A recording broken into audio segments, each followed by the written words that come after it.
오늘부터는 느헤미야서를 묵상합니다. 이 느헤미야서는 한마디로 말하면 소망의 이야기라고 할 수 있습니다. 포로 시대라고 하는 절망과 낙심 속에서도 조국 교회를 새롭게 재건해가는 소망의 이야기입니다.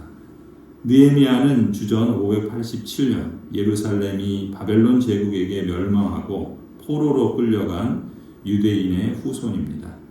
느헤미야는 주전 444년 42,360명의 유대인들과 함께 세 번째로 예루살렘으로 돌아오지요.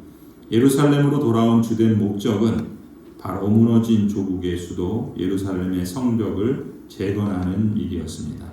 이 일을 위해서 느헤미야는 먼저 조국을 위해서 울며 기도의 씨앗을 심지요.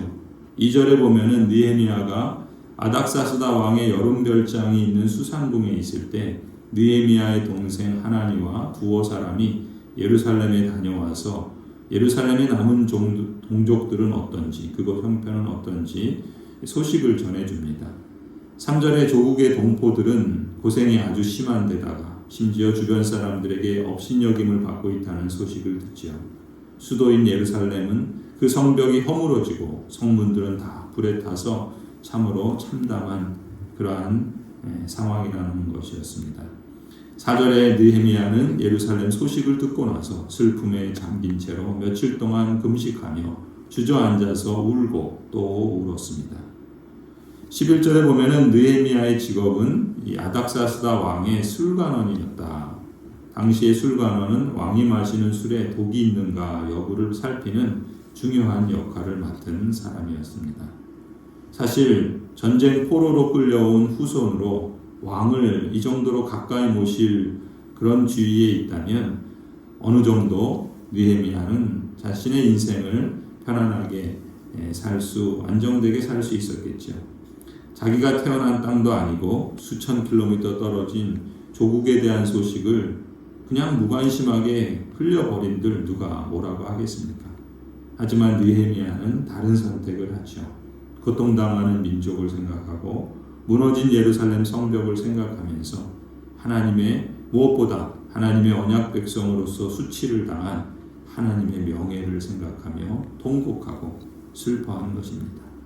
우리가 잘 아는 시편 126편 말씀처럼 눈물을 흘리며 씨를 뿌리는 사람은 기쁨으로 거둔다 말씀하지요. 울며 씨를 뿌리러 나가는 사람은 기쁨으로 단을 가지고 돌아온다 말씀하십니다. 울어야 할 때는 울어야 되겠죠. 조국을 위해서, 마을을 위해서, 또 교회를 위해서, 가정을 위해서 우시기 바랍니다. 하나님 앞에서 울며 기도의 씨앗을 심을 때 긍휼의 하나님께서 들으시는 줄을 믿습니다. 5절을 보면은 하나님 앞에서 이렇게 울며 기도할 때 느헤미야는 무엇보다 하나님의 이름과 하나님의 언약하신 약속을 근거로 담대하게 그러나 겸손하게 간구합니다. 주 하늘의 하나님, 위대하고 두려운 하나님, 주님을 사랑하는 이들과 세운 언약, 주님의 계명을 지키는 이들과 세운 언약을 지키시며 은혜를 베푸시는 하나님. 여러분은 기도를 시작할 때 하나님을 뭐라고 부르십니까? 느헤미야는 주 하늘의 하나님, 위대하고 두려운 하나님, 언약을 지키시며 은혜를 베푸시는 하나님이라고 부르지요. 만물을 창조하신 하나님, 그리고 그 만물을 섭리하시며 다스리신 하나님, 그 하나님의 능력과 존귀와 위엄을 마음속에 떠올리며 하나님께 부르짖습니다. 기도할 때 하나님을 어떤 분으로 인식하고 부르는가라는 것은 매우 중요합니다. 왜냐하면 기도의 응답은 나의 열심에 있는 것이 아니라 내 기도를 들으시는 분이 누구신가에 달려있기 때문입니다. 느헤미야는 이처럼 하나님의 이름을 부른 후에 이어서 조국과 언약 백성들의 죄를 자백하지요. 6절입니다. 이제 이 종이 밤낮 주님 앞에서 주님의 종 이스라엘 자손을 위하여 드리는 이 기도에 귀를 기울이시고 살펴주십시오. 우리 이스라엘 자손이 주님을 거역하는 죄를 지은 것을 자복합니다. 저와 저의 집안까지도 죄를 지었습니다. 우리가 주님께 매우 큰 잘못을 저질렀습니다. 주님의 종 모세를 지키시어 우리에게 내리신 계명과 율례와 규례를 우리가 지키지 않았습니다. 남유다의 언약 백성들과 예루살렘의 교회 공동체가 하나님께 반역하고 언약을 깨뜨렸던 것이죠. 하나님께서는 오래 참으시고 기회를 주시며 선지자들을 보내셔서 그들을 통해 돌이켜 회개하라고 거듭 촉구하셨지만 어리석게도 언약 백성들은 그마저도 외면했고 결과적으로 하나님의 진노를 초래했습니다.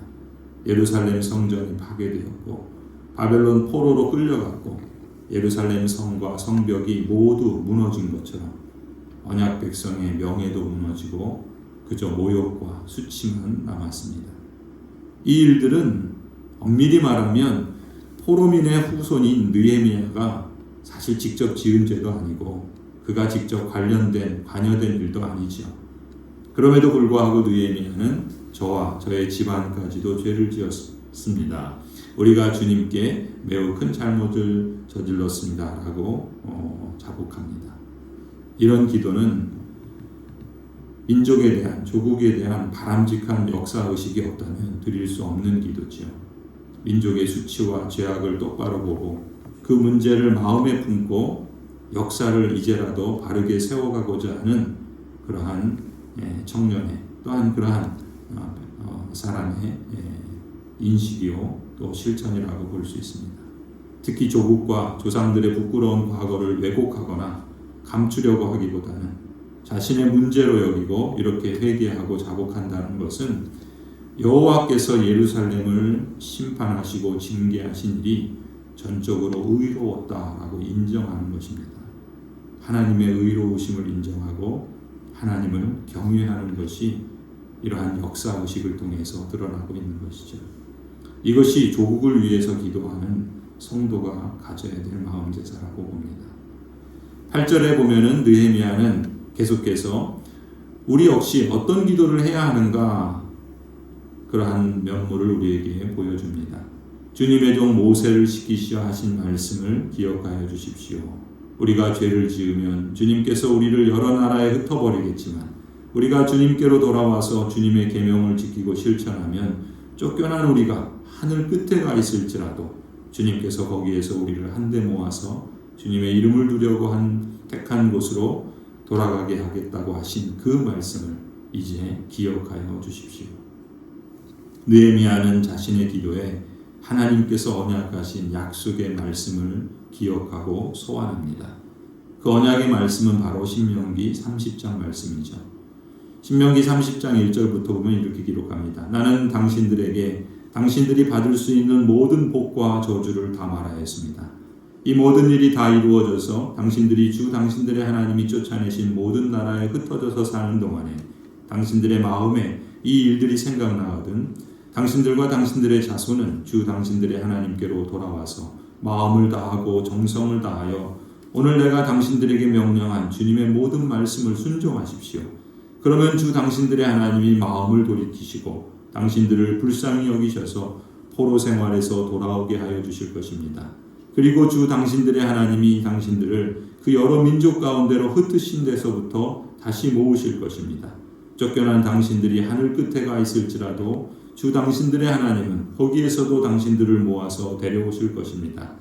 당신들의 하나님이 당신들의 조상이 차지했던 땅으로 돌아오게 하시어 당신들이 그 땅을 다시 차지하게 하실 것이며 당신들의 조상보다 더 잘되고 더 번성하게 하여 주실 것입니다. 오래전 모세를 통해서 하나님께서 말씀하신 신명기 30장의 그 말씀을 느헤미야는 자신의 기도 가운데 그 약속의 말씀을 소환하며 하나님께 이렇게 간구했던 것이죠. 하나님께서 약속하신 말씀을 근거로 느헤미야는 감히 하나님께서 하셨던 거룩한 그 결심을 하나님께 다시 상기시켜 드리는 것 같은 그런 분위기입니다. 그래서 여호와 하나님께서 이제 그 결심을 다시금 실행해 주심으로 흩어진 백성들을 모아 주시기를, 낡고 부서진 예루살렘 성벽을 재건해 주시기를 간구하는 것이죠. 10절을 보면은 지금 곤경에 처해 고통하는 조국과 민족이 바로 주님의 종이며 주님의 백성이라고 주님께 상기시켜 드리는 그러한 분위기입니다. 이 말은 다시 말하면 여호와 하나님께서 이들을 책임지셔야 한다. 이렇게 촉구하는 것과 다름없는 것이죠. 여호와께서 처음부터 언약 백성으로 택하여 부르셨고 또 이들의 변호자이시며 이들의 수호자이시기 때문이라는 것을 느헤미야는 이렇게 하나님의 언약의 말씀을 통해 하나님께 아뢰는 것입니다. 느헤미야는 이처럼 예루살렘의 소식을 들은 뒤로 여러 달 금식하며 기도를 했습니다. 1장 1절에 기슬루월에서 2장 1절에 니산월까지, 오늘날 양력으로 따지면 11월 중순이나 12월 중순에서 3월 중순이나 4월 중순까지 대략 한 4개월 동안을 기도하며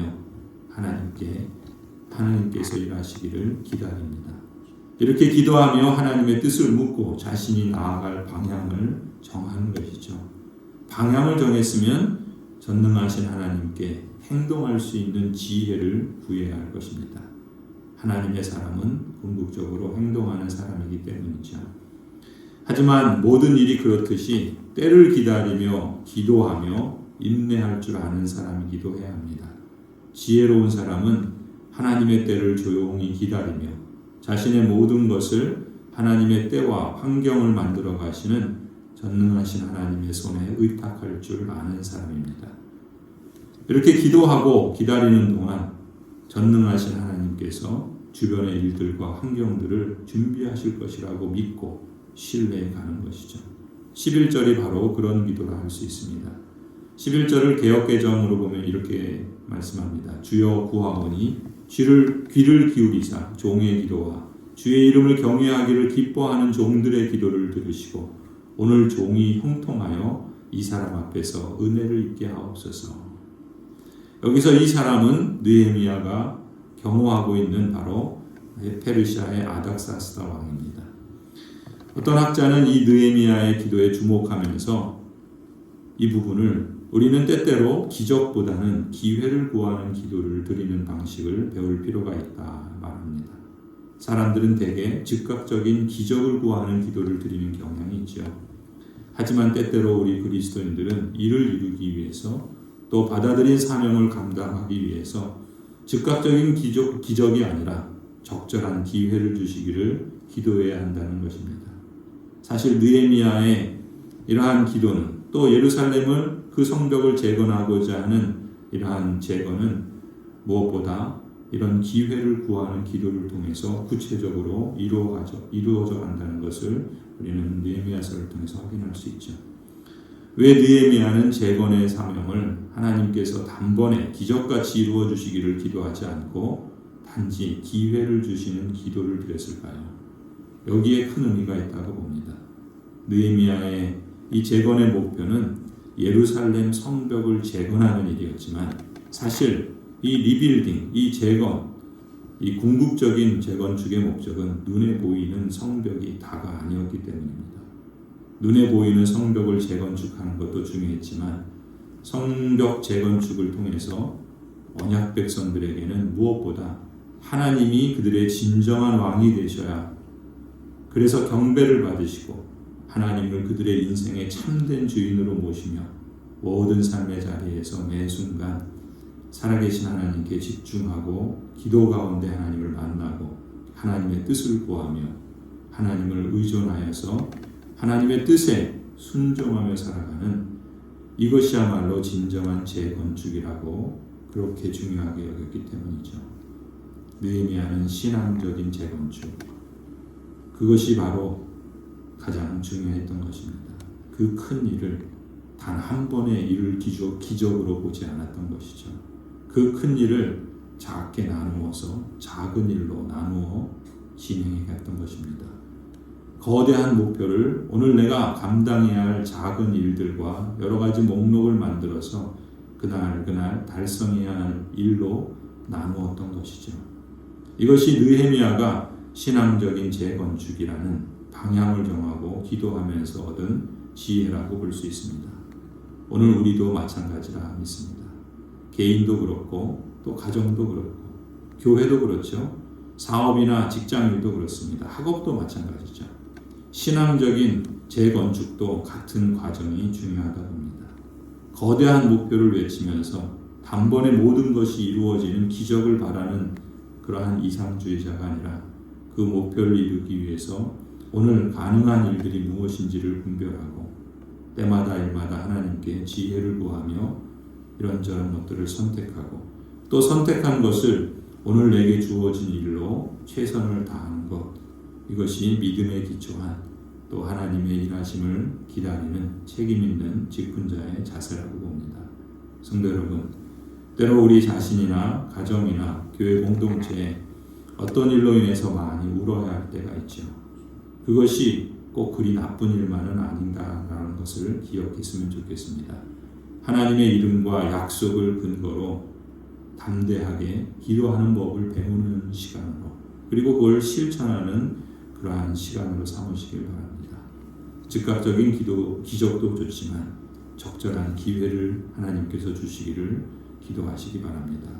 보다 큰 꿈을 잘게 썰어서 오늘 실천 가능한 일들을 기도하며 또 구체적으로 하나씩 시도해 보시기 바랍니다. 여러분의 개인과 가정에서 바라는 소망들, 또한 하나님 나라를 증거하는 마을교회로서 쓰임받기 위해 추구하는 우리의 신앙적인 재건축 과정에서 하나님을 중심으로 그리스도의 말씀과 성령의 역사하심을 온전히 바라볼 수 있기를 바랍니다.